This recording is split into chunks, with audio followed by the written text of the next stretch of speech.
Hi there, my name is Rafael Lazaro. I am the owner of Lazaro Law Group, an employment law firm based in Chicago, Illinois. Last week we had a very interesting question from one of our clients. They are preparing for the potential COVID-19 vaccine, and they wanted to know whether they could require vaccines at work.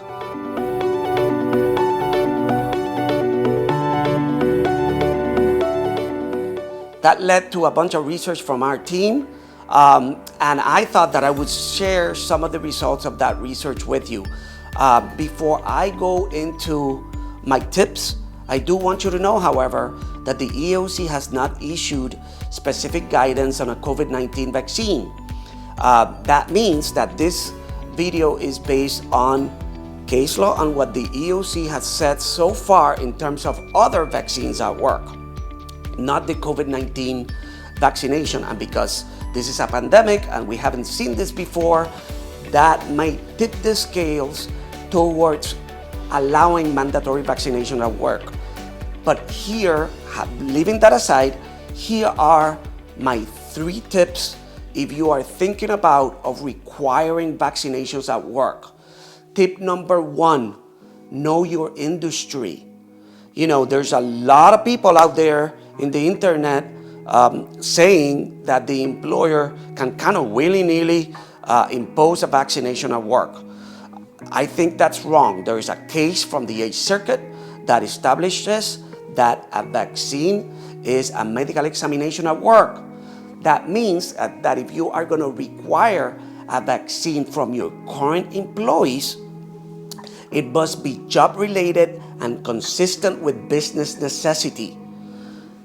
That is why in certain industries or certain workplaces, the vaccine may be allowed, while in others, it might not be. So that is tip number 1. Make sure that you know your industry.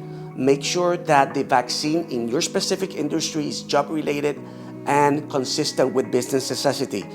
Tip number 2, if you are going to have a mandatory vaccination program, it needs to be flexible.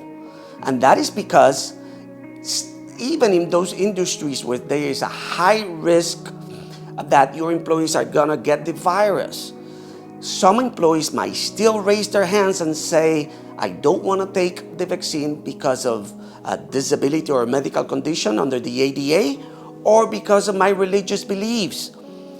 You, as an employer, have an obligation then to enter into an interactive process to ensure that the employee can still do their job, whether there is a reasonable accommodation that can be given to that employee.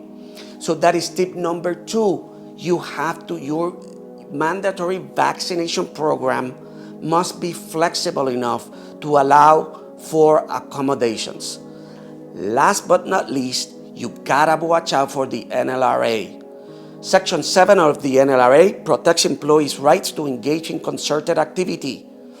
That means that if your employees are discussing among themselves or resisting among themselves the mandatory vaccination program and you take action against those employees, you may get in trouble.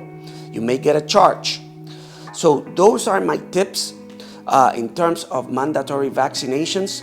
At the end of the day, where I fall on the line is that if you are not in one of those industries where there is a high risk of contamination from COVID-19, you are much better off in terms of requiring a vaccination. You are much better off if you do everything in your power to educate your employees so that they take it voluntarily. That's it for this week. If you have comments, questions concerning this video, please leave me a comment or a question. Or if you want me to talk about a specific issue in any of my next videos, please do so. See you later, everybody.